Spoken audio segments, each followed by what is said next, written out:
Okay, so for our group project, we did the effects of pornography, specifically on women. My name is Kristen Linford. All the other members in my group are Rebecca Ort, Brittany Lucero, and Mason Stuzer. Sorry for mispronouncing that. According to the Webster's Dictionary, pornography is printed or visual material containing the explicit description or display of sexual organs or activity. But what is it according to those who have been affected by pornography, and who is it that is being hurt by the porn industry? Many people ask how this $97 billion industry got started. Pornography as we know it today started in the Victorian era. One of the first pornographic images was a painting done by Edward Monet entitled Olympia. This impressionist painting showed a woman, Olympia nude, lying on a bed with an orchid in her hair, wearing a bracelet and pearl earrings and a black ribbon tied around her neck. All of these minute details pointed to the underlying of the painting, prostitution. It also doesn't help that in those days Olympia was a name commonly associated with prostitutes. So almost 500,000 marriages end in divorce a year because the husband is addicted to pornography. And we got that from psychologytoday.com. So one of my group members found 4 women to tell their story about how pornography impacted their lives. The first woman she talked to fell madly in love with a man who found porn as a young teenager, gave it up for his mission, and desperately tried to stay away from it after his mission, but quickly fell back in its grasp. When he proposed, she was aware of his addiction and told him that she would only marry in the temple, which meant he had to give up that addiction. They were married in the temple for time and all eternity. 3 years and 1 child later, she discovered that he was still addicted and in fact had never given it up after he proposed. She tried counseling and more time, but finally called it quits in order to protect her 1-year-old son. The second woman was married for 20 years to the man of her dreams before finding out about her husband's addiction. For the last 5 years of their marriage, he had been secretly looking at pornographic images. She gave him an ultimatum, her or his addiction. She chose the pornography. The third woman was married for 9 years when she found out about her husband's addiction to pornographic photographs and movies. She believed that he could end his addiction, so she stood by him as he went to counseling and a 12-step program led by the church. After a year and a half of trying to rid himself of this urge, he left her, claiming she deserved more. Now, the story of the fourth woman is a little different. She and her husband were married for 8 years when her husband came to her and confessed his addiction. They were separated for a few months while she came to terms with his knowledge, and he worked on his own to stop the addiction. After about 4 months, she asked him if he would attend counseling with her. They talked with their bishop, went to couple counseling and workshops, and worked through his addiction together. He recovered, and they have now been married for 23 years. However, just because this story has a seemingly happy ending doesn't mean that his choices didn't leave their lasting effects. Woman 4 has struggled with her appearance ever since, never feeling skinny enough or toned enough. She struggles with depression and the fear that he will become addicted again, and that this time they won't be able to work through it. She says she doesn't live in fear every day, but that it's a fear that appears in her thoughts from time to time. Her oldest child has also been affected. Her oldest is the only one that can remember when her dad wasn't around, can remember the screaming, crying, and doors slamming. These are some of her first memories, and knowing that it was pornography that caused these issues has given her severe trust issues. So how do these women feel now? Each of these 4 women now suffer from feelings of inadequacy in the way they look and the way they love. 2 of them have remarried and say that getting to the point where they were ready to open up their lives to someone took longer because they had to learn to trust all over again. The children of women 2 and 3 feel ashamed of their dad and feel like because of the reasons behind the divorce, they were forced to choose sides and couldn't in good conscience choose their father. So now we're going to look at sociology theory to find solutions. So conflict theory, this theory is all about power and who holds it. When talking about pornography, it is viewed that males have dominance and women are to be submissive to men. A possible solution would be to empower women and to encourage them not to use sex to get what they want.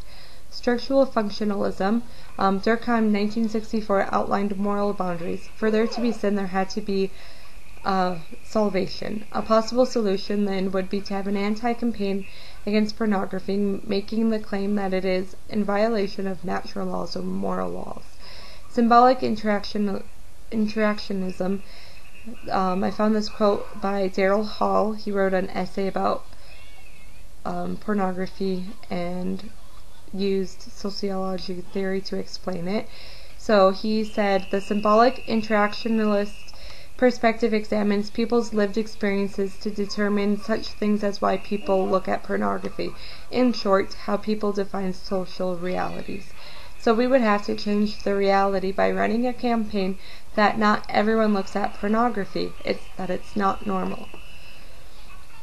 So our solutions, reservations, and qualifiers would be, even outside of the context of religious beliefs and practice, pornography is widely seen as a negative influence, not only as a personal level but a societal one. While solutions to the problem on an individual level are sometimes effective, the underlying problem remains. Treating or preventing access at an individual level, while useful, does little to protect others less proactive or inclined. Finding a solution to a problem like this is difficult, since it can easily represent an intrusion on privacy and the freedom of expression. As such, the government would have extreme difficulties solving that problem, even if they were to infringe rights. The problem is that there is demand for it. Many people want to view it, and so others make it available. A solution is to lessen the public demand for it. This can be accomplished through several methods. One of the easiest would be a campaign to raise public awareness of both the problem and the incredibly negative effects associated with it. This is an expensive solution, but it's likely to help the issue.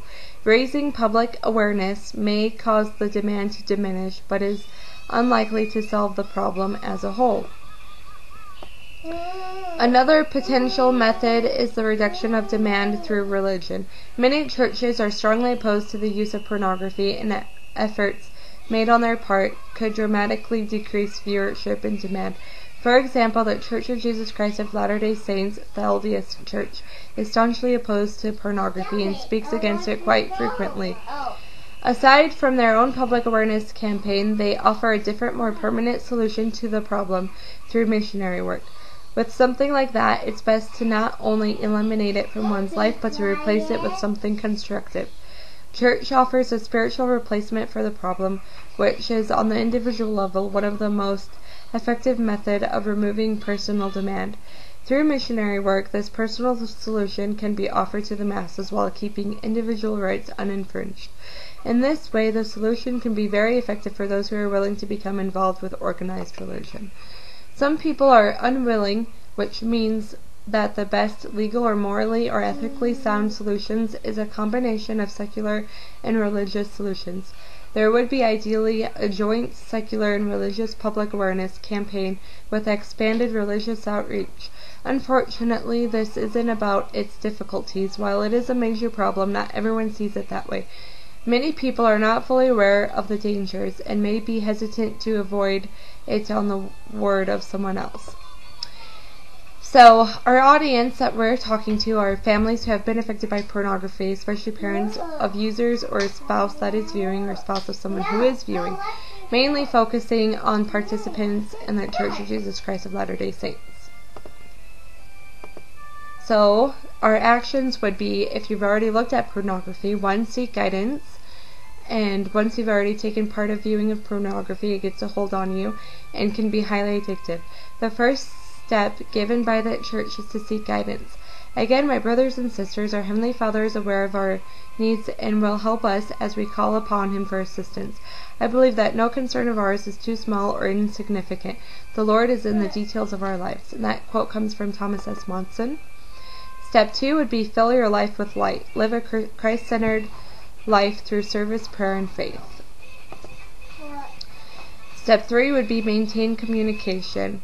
Speak regularly with your family members, a trusted friend, or church leaders about your experiences, especially when confronted with pornography. And then M. Russell Ballard said that I hope you are listening and see a pattern and hear a steady, consistent message that in these last days it is essential, even critical, that parents and children listen to and learn from one another. These are not just concepts about which I have been speaking. They are the essence, the center of God's plan for eternal happiness and peace. The church will help wherever we can. We are there to support and sustain you as parents and as children, but the home is the most important place to prepare the youth of today, to lead the families and the church of tomorrow. It rests upon each one of us as mothers and fathers to do all we can to prepare our youth to be faithful, righteous men and women. It is in the home where we must teach the gospel by precept and by example. Step 4 would be get help from the addiction recovery program. And step 5 would consider professional help. And you'd probably want to do that with your spouse also. Get them involved. And then another action to take would be how to stay away from it. One would be use technology wisely. And I'm not going to read all of that. And then step 2 would be safety first. There are lots of things that you can do if you look on the next slide. It says internet content filters. These are as important to your family's spiritual well-being as a child lock on a cupboard full of toxic cleaning supplies is to a toddler's physical safety. Content filters come in 3 basic types. Filtering software, download it from the internet or buy it in a store and install it. Hardware filters, your cable modem or DSL router may have built-in software that can filter internet content. Internet proxy filters check to see if your internet provider offers a filtering service. And it says, be aware that antivirus and anti-spyware software does not filter content. And then there's safe mode add-ons available for computers, tablets, and smartphones. Add-on applications allow you to select safe content for your child, review how much time he or she spends on different activities, and restrict him or her from viewing objectionable content such as pornography. To find a safe mode add-on, do a web search of Kids Safe Mode. You can also set Google, YouTube, Yahoo, and other search platforms to filter inappropriate content. Alright, well, that basically covers our whole presentation. So I hope that you are able to learn more about the social problem of pornography and some steps that you can take to solve it as an individual and as a society.